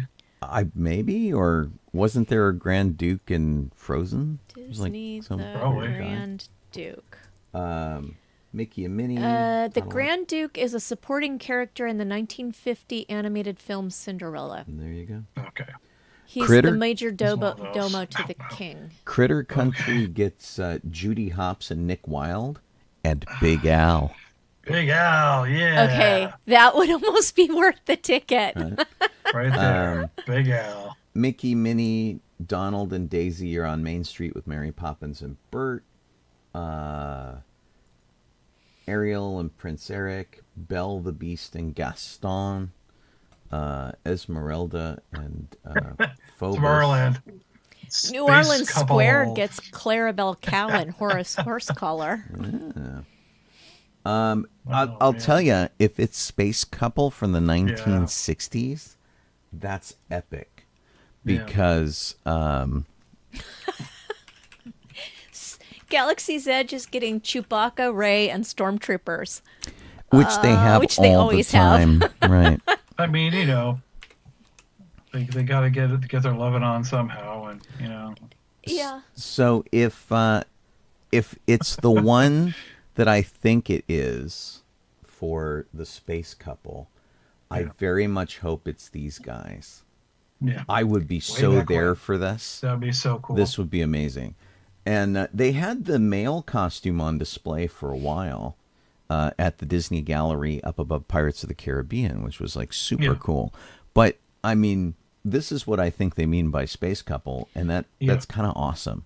Well, yeah, I mean, that's what cool. it says. If you look up Disneyland and Space Couple, that's what comes up. Yeah. So that's my That's my kind of hope, cool. is that's what they're doing. So now I'm sad that we can't go. Okay, because you're gonna miss, Big L and the Space Big Couple. L and the Space Couple, which is my new band name. Right. I don't know Chip, what kind of music I Chip, play. Dale, and Clarice. That's going to that be makes interesting. sense. Oh, I didn't know gosh. they had Because, like, Clarice. Are Wow. Chip and Dale gonna whisper in her ear about sheep's screaming? Right. Hello, Clarice. Have a nice Chianti That's terrible. and some fava beans. That'd be great. I Indy haven't and Marion seen- in Adventureland. I haven't seen Marion in the park. I have never seen Marion in the wow. park. And Yeah. I'm sure they just flew a costume over from Florida. Yeah, I don't think I've probably. ever seen Clarice, but I had found a picture of Clarice. But wow, I've never seen her in the park. Oh, yeah? Yeah, that's pretty cool. Wasn't she Rudolph's girlfriend? Rudolph. I hope not, because she's a chipmunk. Honestly, she looks like Dale in drag. Yeah, pretty much. She does. Yeah. Yeah. If I can get this to load. Hello. I think it Yeah. would be a problem with It's Rudolph and Clarice being not together gonna because there's an issue load. of scale. Right. Why can't I get anything to load? This is really crummy. I've got a picture and it won't show it to me. Oh, there we go. So there's Clarice. Ooh, Vicky Skidmore had a picture of her with one of the Space Couple, with the spaceman. Oh, really? In 1955. Wow. Okay, that's pretty That's epic. a cool picture. You have to send that to us, Vicky, so we could share it. That's super cool. The so Clarice looks a lot like Dale in drag. Yeah. We're not judging. We're just saying. But I guess if they have Dale and Clarice at the same time. Maybe Clarice is there for equality. Right, that's what I'm thinking. must be it. It's like, Yeah. That's nice. That's pretty cool. Chewbacca and Rey. Now there's a couple for you. Love, exciting and new. The entertainment Yeah, offerings are the Sweetheart Night Royal Cavalcade, which are Cinderella dancers. The Royal Ball, where you can dance the night away with princesses Right. and princes. Excuse me. The Polynesian Duo at the Tropical Hideaway. Nice. And there's a Polynesian duo. dance party in Tomorrowland Terrace, projections throughout the night. The Lou Ray Jazz Club will be playing on the river, and the Mariachi Divas not Amore, will travel the park. And then the piano player at the Golden Horseshoe will play love songs. Which Oh, of piano course. player, though? Because they have at least two, and I really like one, and the other one's kind of Well, and they have lots of photo locations, too. Right. They've got, yeah. Yeah. I'm not going to list them all because there's a bunch. Yeah. So nifty keen. Okay, Disney announced that they are committed to spending at least $1.9 billion over the next decade for the Disneyland Forward proposal. So every place is posting this. All of the news outlets are posting this. The only new thing that I could find in the articles is that Disney said they would spend between 1.9 and 2.5 billion dollars, not counting hang on, what were they not counting? The structure, parking structure. Right. This is supposed to cover it. the stuff west of Disneyland Drive and the Toy Story parking lot. It's both locations. Theme parks, attractions, hotels, shopping, and dining. The Toy Story parking lot will be torn down, I believe. Yeah, they're going to build a 17,000 space parking structure over on the east side. Yeah, and they're going to build 2 pedestrian bridges. Yeah, so that'll be interesting. And another direct connection from the 5 freeway, which they currently have a direct connection almost to Mickey and Friends. Yeah, it's all there's a stoplight in between, but it's pretty close there. Yeah. So, every possible theory you can imagine is being thrown at this. Now they're going to have Zootopia and Tangled and Frozen and all the stuff that Disneyland and DCA doesn't have yet. So, it's absolutely anything could be thrown at this. Yeah. And if I said 2 pedestrian bridges, there will be 3. Yeah. Now, interesting. So our friend Kelly works at the library, and she sent me some pictures of the book that they have at the library for Disneyland Forward. And so you can go into an Anaheim library and look at this book. It's like open to the public, and it talks about like all the planning and stuff that they've been doing going from back when they first proposed it. So that was really, she sent me a few pictures of it, which were kind of cool. And it's interesting that you can just go to the public library, although they've apparently been doing these morning meetings like around the Anaheim, where if you live in the area, you can go in and someone will be there to answer questions and to talk about it. It's really tempting to go to one of these. I think you need to go to one of those. Yeah, I think I do too. And you could report on it both for our show and for sci-fi.radio. Oh, yeah, completely. So yeah, that would be a good reason to miss your show on that morning. That's very true. Eric says he hates the idea of this plan. All of it? He says it feels like we're going to get hand-me-downs. Yeah. That's why I said that's what DCA was. Right. DCA was definitely. But all hand-me-downs. What it really depends is, do they come up with new attractions, or do we just get stuff that is elsewhere? Like if they put in a Frozen ride, is it just going to be the same ride that they have at Epcot? Or something, I mean, it's really what it boils down to.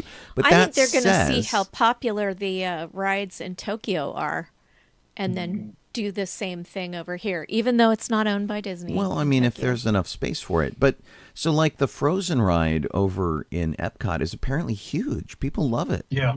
Yeah. I mean, we've been giving Florida our hand-me-downs for decades. They had to put a Pirates of the Caribbean in there because people got upset. Yeah. They're like, what do you mean there's not going to be a pirate ride? You better put a pirate ride in. Yeah. And, Haunted Mansion and stuff. And now they're redoing our Haunted Mansion. Haunted Mansion, I think, closed on Monday.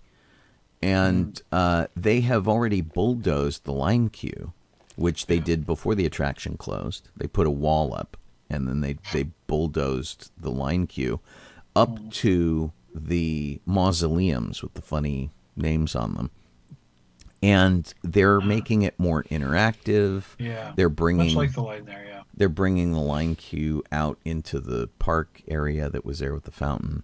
They're doing a bunch of like expansion stuff like that. But I mean, I fully expect them to add, if they can fit it, the stuff that they did in Florida for the line queue for Haunted Mansion, and just put it over here. Yeah. Now, if they come up with something completely new, I'll be very pleased, but I have my doubts. So. I think the thing that's going to be new and interesting about this is that it's going to be mixed use. If they get their way, they're going to have the hotels kind of mixed in, and into the attractions. I mean, it's not like Blue Bayou and Pirates of the Caribbean, but like Right. instead of having a theme park and then hotels outside of the theme park, it's kind of all interwoven into each other. So I find that interesting. Could be. Didn't, Space Mountain start in Florida, and then we got one here. Yes. Yeah, that's what I thought. Yeah, but they were kind of designed at the They're same different, time. yeah. But yeah, they're different. So their ride cars are single file like the Matterhorn, and they don't have music in theirs, which is weird too. I don't know. So it's a very different kind of experience. I haven't been on that in a while. They could have added it by now, but yeah. So we have a don't new know. theme park. I'm using theme lightly. Called Mattel Adventure Park in Glendale, Arizona. And it is going into an existing resort where it will be, the resort is built kind of in a horseshoe shape, and the adventure park will be the end so that it's a big circle. And in the middle of the circle is a water park. It looks like a lazy river, kind of. I'm just looking at the the image of this thing. And so, yeah, Mattel Adventure Park will be right there in Glendale, where we can visit it when we visit family. How about that? In Glendale, Arizona, yeah. Glendale, okay. Arizona. It's Weird. It doesn't look inspiring to me yet. It looks like a mall. It does. Yeah, it does. And it's like a mall on a beach. It's like, Yeah.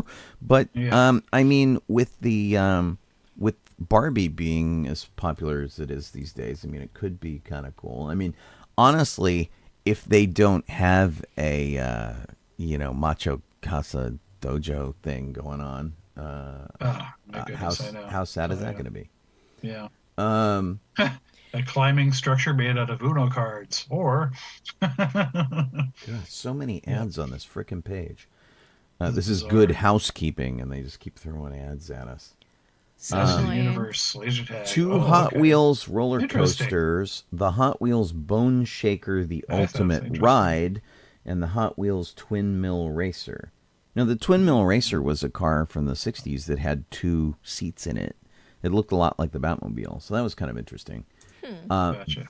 The ultimate Bone Shaker, the Ultimate Ride. I mean, calling anything the Ultimate Ride, I worry about. I mean, Bone Shaker, isn't that Matterhorn? That's the Batterhorn. Yeah. The Matterhorn, yeah, Matterhorn. Here's a Bone picture of the Shaker. Bone Shaker, which is kind of cute. So it looks like a Yeah. 8 to 9 person car, 6 to 9 person Yeah. car. No, 2, 4, 6 people, I guess. That's kind of interesting. So the this VAI resort is about 30 minutes from where my aunts live. Okay. Barbie Dream House, Thomas and Friends, Masters of the Universe, That's right. laser tagger, To be it doesn't- I have the power. I wonder what age kid would be the best Probably fit like for this. 8 Get to 12. 10 or so. Yeah. Yeah, I mean, this 10. is. There's Oh, a horror themed world in Vegas has been announced by Universal. Huh. And a Peppa Pig theme park in Texas. Oh, There we go. apparently a Peppa Pig theme park already exists in Winter Park, Florida. Ooh. wow, man, that must be successful. There we go. Build There's another the one. there's the Peppa Build Peppa a second one. Must be doing pretty well. Pig one. It looks silly. Isn't this dinosaur one of the guys from Gumby? It looked. There was like a dinosaur. There's a dinosaur that looks exactly like that when they go back in time in one of the episodes of Phineas and Ferb. This is what I like to see. I like to scroll a page that says ad removed. That makes Oh, me good. happy. They So- don't have to see it. Going back to that Mattel resort for a second, Sure. at this VAI resort. Oh, ouch. So there is an outdoor amphitheater as part of that park, and it's right there. Like, I don't. Ouch. It. Yeah. The people on the lazy river are behind where the amphitheater is. So I wonder if they close the whole thing off to have concerts, or they just do concerts while everybody's floating in the lazy river. I don't know. I mean, that would be interesting, I suppose. Yeah. And they seat people in what looks like hotel balconies. In addition Where to... are you seeing this picture? Oh, if you look up VAIresort.com, Oh. Oh, see, there you go. I was like, I don't know. Why are you not looking at the same thing I am? It's because I went and searched for VAI Resort. I see. Because I'm like, I'm not finding this on this page. Yeah, there's a map of the resort too, on the at VAIresort.com.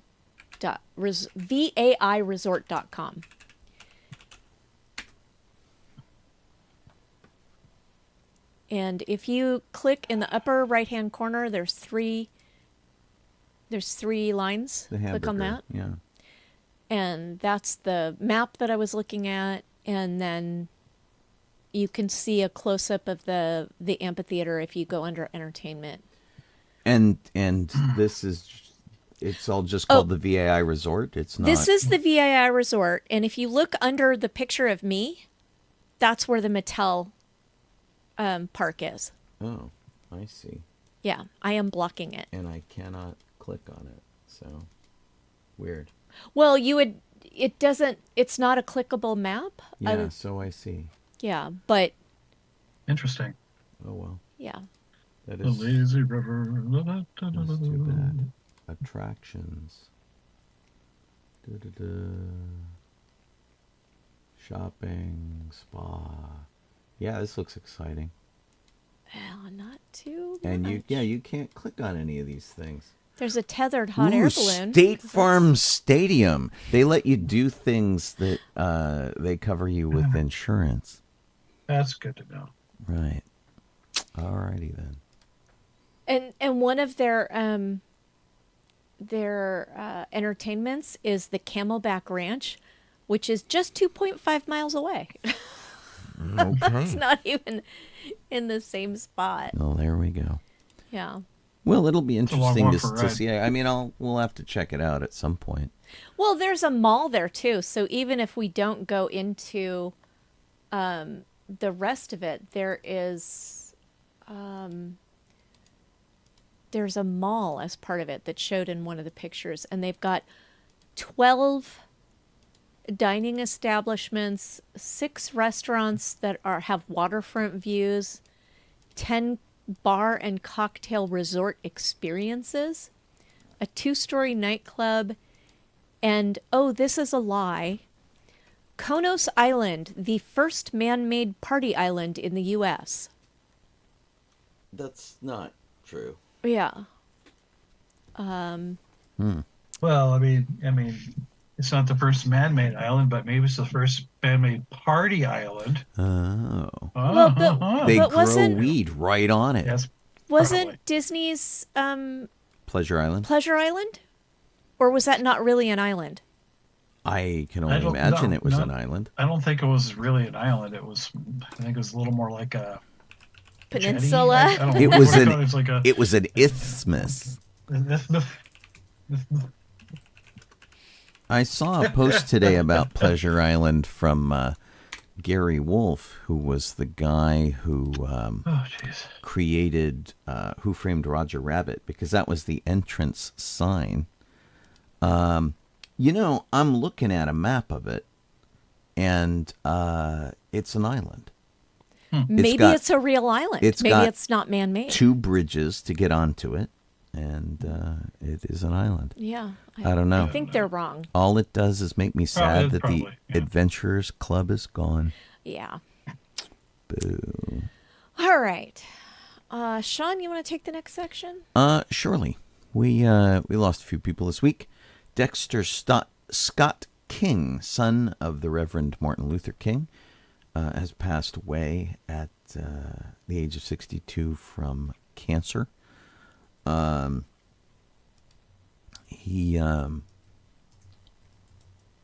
was did we lose Coretta Scott King too, or is she still with us? I'll look. I don't remember. Anyway, he died peacefully in his sleep. He's the third of the King's four kids. She died in 2006. Okay, I thought she had, but I wasn't sure. And so he was named for the church that his father served as pastor for in Montgomery, Alabama. So, and he was just 7 when his dad was killed. So, and that like completely changed his life, made him very, very serious and pursue a career in his father's footsteps. So kind of interesting. Let's see. No, I do not want you to be here. Thank you. Norman Jewison passed away. He was a film director who did In the Heat of the Night and Moonstruck. He passed away at the age of 97. Won an Academy Award for Lifetime Achievement in 1999, but he wasn't afraid to like sort of take on issues head on, like In the Heat of the Night, and dealing with racism and prejudice and things like that. He did movies at the time that like other very impactful movies were coming out, and he still made a difference, like Bonnie and Clyde and The Graduate and things like that came out and still managed to stick out. So he did the Thomas Crown Affair, A Soldier's Story, and things like that. So Fiddler on the Roof, he did the stage to film translation of it. So very talented guy that we will miss. Gary Graham passed away. He was in Star Trek Enterprise. He died at the age of 73, but you will probably know him best. And I disagree with Variety. Variety says, he's best known for being in Star Trek Enterprise. No, I think he was best known for being in Alien Nation, yeah, which was his... he was the human detective opposite the alien San Francisco. He was in All the Right Moves with Tom Cruise. He did a bunch of stuff, Mantis and Jag and Ally McBeal and Nip Tuck and lots of things like that. Robot Jocks. Remember Robot Jocks? Yeah, that was fun. Basically Rock'em Sock'em Robots is or what that was. Like Battletech, kind of. Yeah, it was kind of fun. Charles Osgood passed away at the age of 91, which is a pretty good run. He was a newsman for CBS. He used to do, if you listen to the radio, the Osgood File, which he did for like 4 decades. And he would like go to some small town and interview people and talk about weird stuff. He had the best voice, very talented writer, very talented reporter. And he anchored CBS Sunday Morning for 22 years. Wow. Which was crazy. And so he passed away at his home in New Jersey, sadly from side effects of dementia. Very, very unfortunate. But man, as a storyteller, he was unparalleled. He was absolutely terrific. If you ever had the option to listen to things that he wrote, and I don't know if the Osgood File is up online to listen to. They were just neat little like 2-3 minute snippets of stories that were just tremendous, and it was always a highlight of listening to our local CBS news station.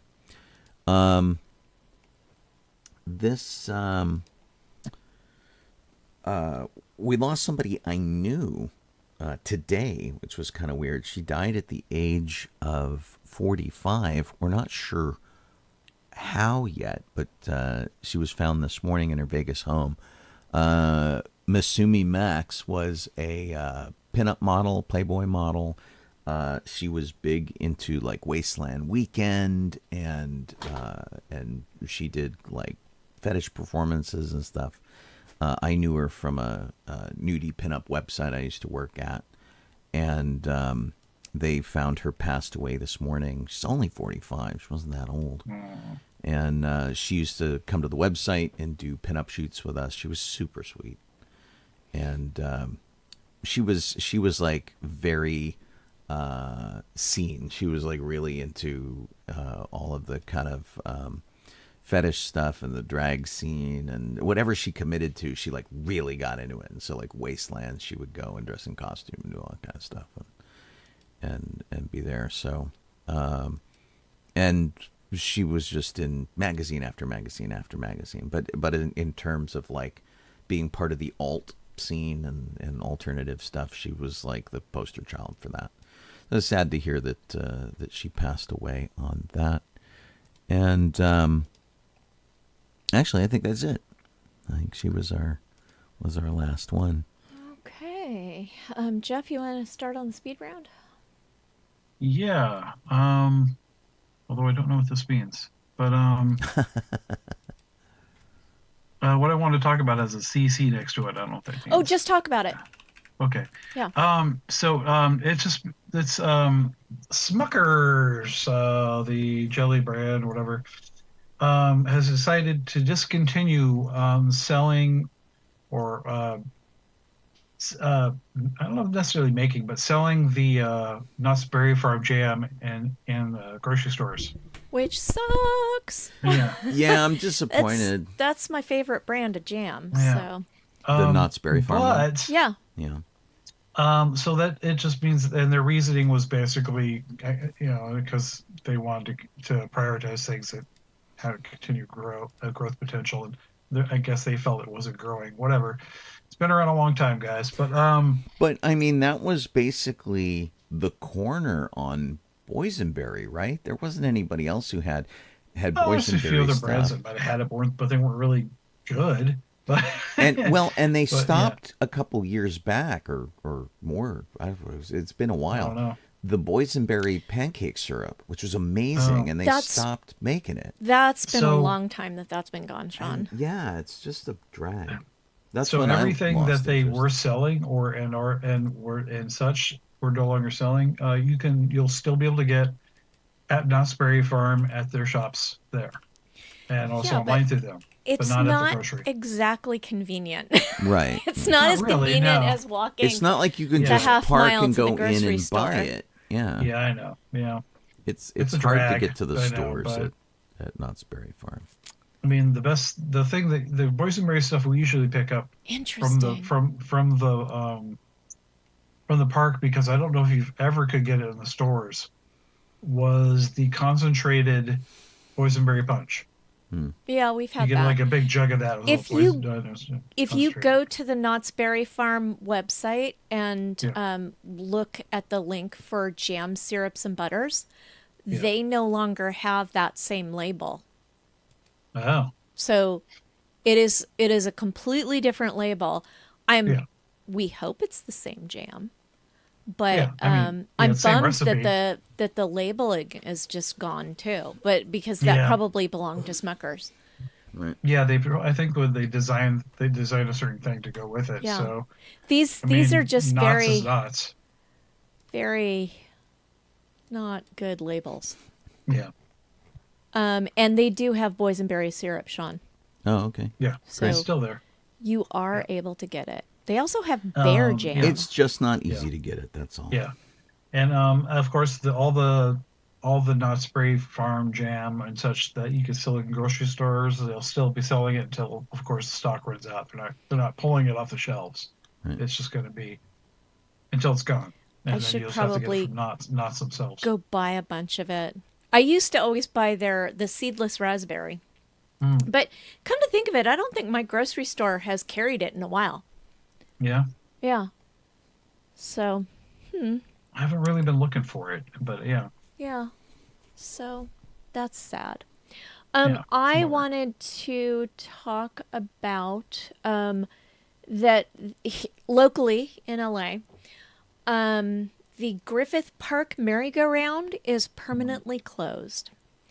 Apparently, back when the original owner of the merry-go-round passed away, he willed half of the merry-go-round property to someone who had been working at the merry-go-round since he was a teenager. Well, that person passed away. And so now, starting at the end of 2022, like October or something like that,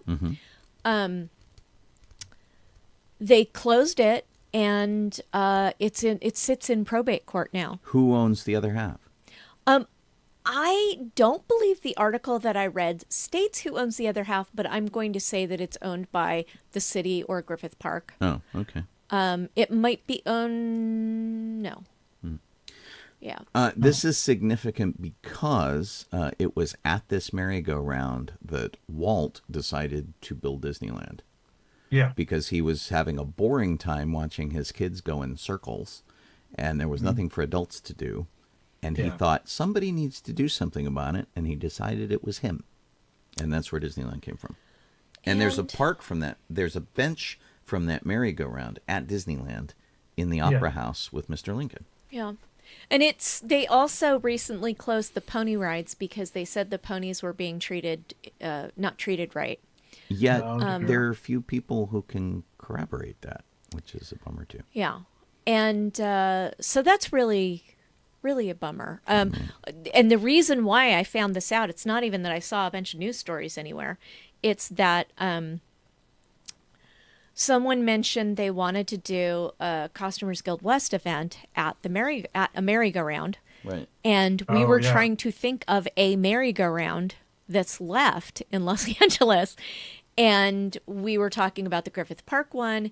And I said the last time that I had been there, which was about this time last year, maybe a little bit later, Sean and I went... No, actually, it was January because we rode on the train that day. Yeah, we just had the anniversary of that day. Yeah. And we walked around the carousel looking at that as a location for a picnic. And it was shuttered. And it had signs on it, and it didn't seem to indicate when it would ever open. And it was kind of dismal. Yeah, it surroundings. It closed for COVID. It never reopened.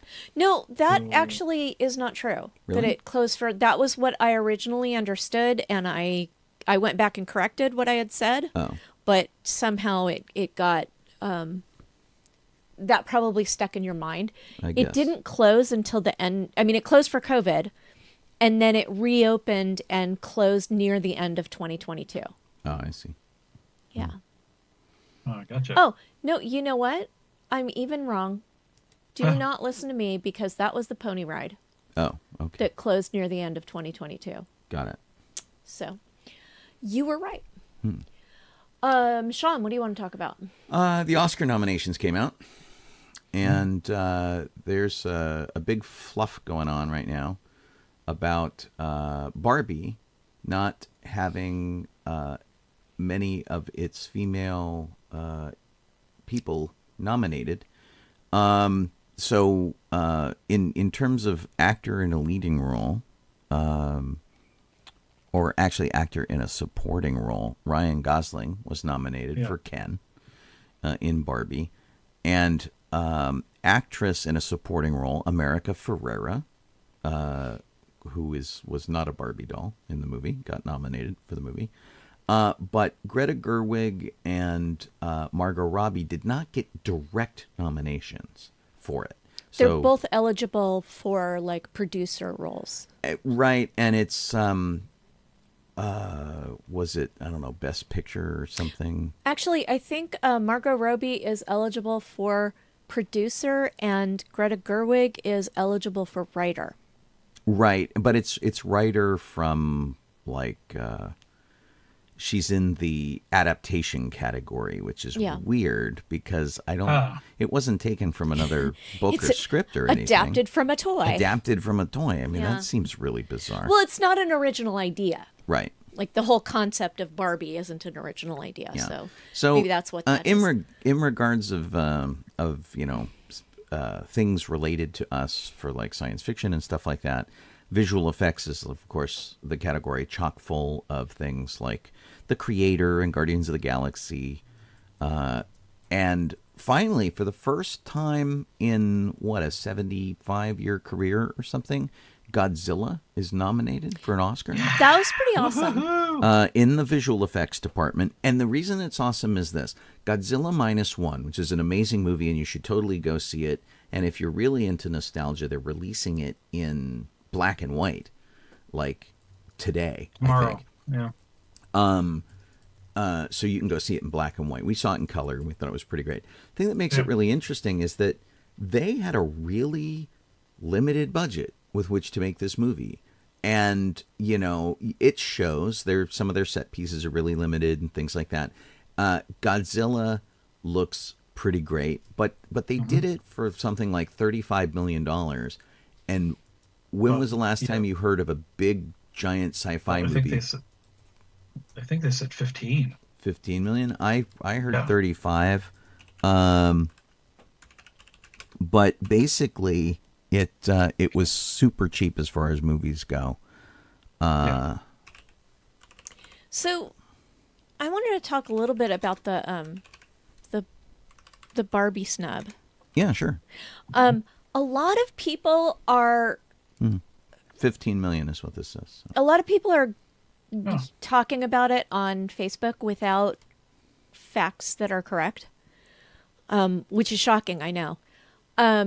But a lot of people are saying, number one, that that Greta Gerwig and Margot Robbie didn't get nominated at all, and they are nominated, but like you said, indirectly. Right. They were snubbed in that they weren't nominated for Best Actress or Best Director. I've heard a lot of people say, well, you know, the Best Actress, who would you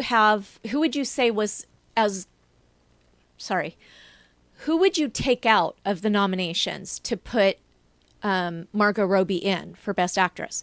Well, according to the rules of the Academy Awards, there is no limit. It's not just that you have 5. So they could have had They've had as an many additional person. as 10, I recall, for Best Picture nominations and stuff. And for nominations, people were also saying that it's only the people who would be eligible for Best Actress who nominate. But it says here that nominees are currently determined by single transferable vote within the actors branch of AMPAS.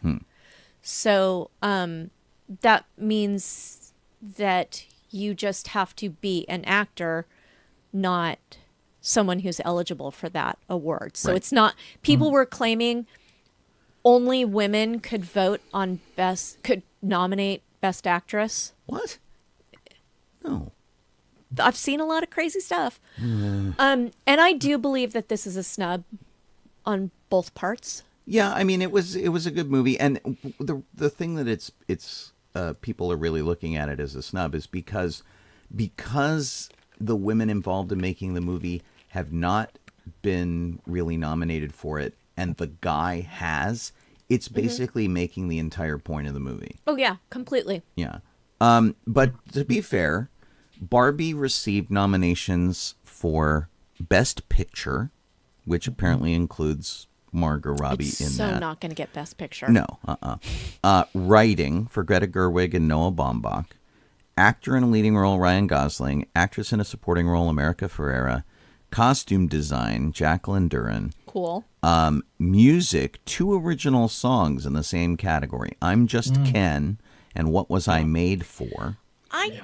And production design. I don't understand how people are saying that Ryan Gosling was better in that than Margot Robbie was. I don't think he was. I think, all the guys went, yeah, Ken rocked. And, they just got an overwhelming number. Because I'm willing to bet that there are more men in the Academy than there are women. In the AMPAS? Yeah.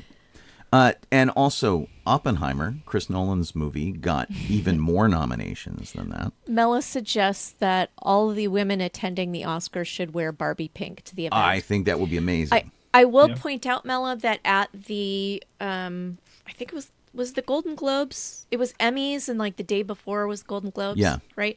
Yeah. A lot of the actresses on that red carpet were in Barbie poses. If you go back and you look at the fashion pictures, if you didn't notice this, if you go back and you look at the fashion pictures, they had their hands in the Barbie style Poses, yeah. Yeah.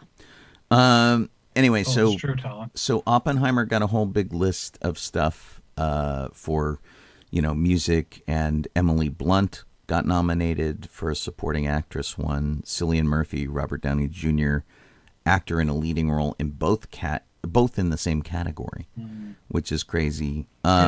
Poor Things got a bunch of nominations too.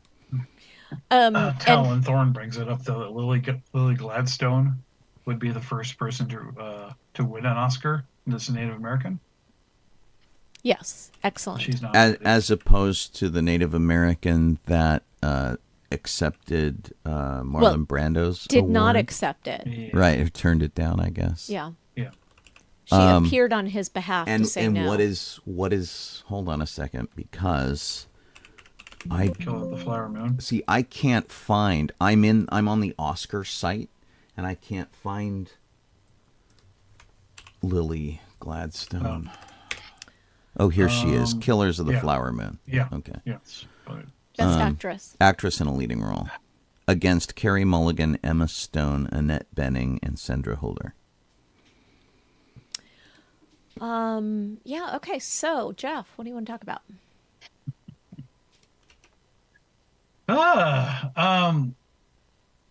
Well, let's see here. After everything was gone over, how about this? So one of the folks that worked on the original Jurassic Park movie, and I believe he worked on the second one as well with Spielberg, is coming back to write the next Jurassic Park movie, or Jurassic World movie, actually. He's coming back to write. So it's David Koepp. It's coming back. Cool. So that sounds pretty good. We'll see how that works out. Because, Yeah, well, Sean? I enjoyed the very first Jurassic Park a lot. So You want to try and get your last two in there really very quickly. Yeah, real quick. Tron 3 has started production. Gillian Anderson is in the cast, which is amazing and terrific, and yay for them, and we love her. It still apparently has Jared Leto in it, and Jared Leto is a grooming, idiotic tool. And I'm not interested in seeing anything that he has to do. As much as I want to see a Tron 3, he's just ruined it for me. And the movie's pretty dead to me. With all the things that Disney does for some of their employees, where they're like, we don't want bad people in our movies. I don't know how he's still in this film. Because he's a terrible actor, and he's just a jerk, and he treats people badly, and he runs a weird cult on his island where he grooms little girls, and there's like no reason to put him in this movie. Yeah. So, not happy about that. I am very excited, however, about the new Indiana Jones game, which there is a gameplay trailer up there for. You could just do a search for it, and it's looks pretty epic. They do an interesting thing where it is all first person, and then when something particularly cinematic happens, they pull back and give you a third-person view while you watch Indy do the cool thing that you're doing. It's called Indiana Jones and the Great Circle, and it seems to be involved with a number of globe-trotting adventures that feature particular geological and archaeological finds that create a big circle all the way around the circumference of the planet. Seems really neat. The guy that they got to portray Indiana Jones is doing a pretty good Harrison Ford. The character looks like Harrison Ford. This is new. They basically don't usually make the character look as much like Harrison Ford as they can.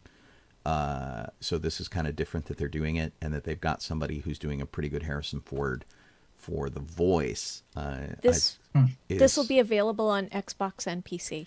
Yeah, and probably PlayStation eventually, and there's all sorts of neat stuff that they're doing. But the gameplay trailer shows you what the thing's actually going to look like. It's being done by a company, I think, in Finland.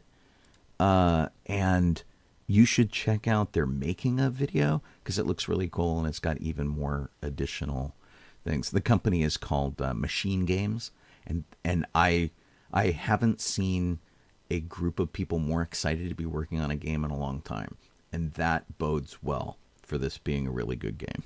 So do check it all out. It looks pretty cool. I think those were the last two things that we had talked about on our little teaser there. And now we're out of time. Yeah. Yep. Thanks for joining us tonight. We're always grateful when you do.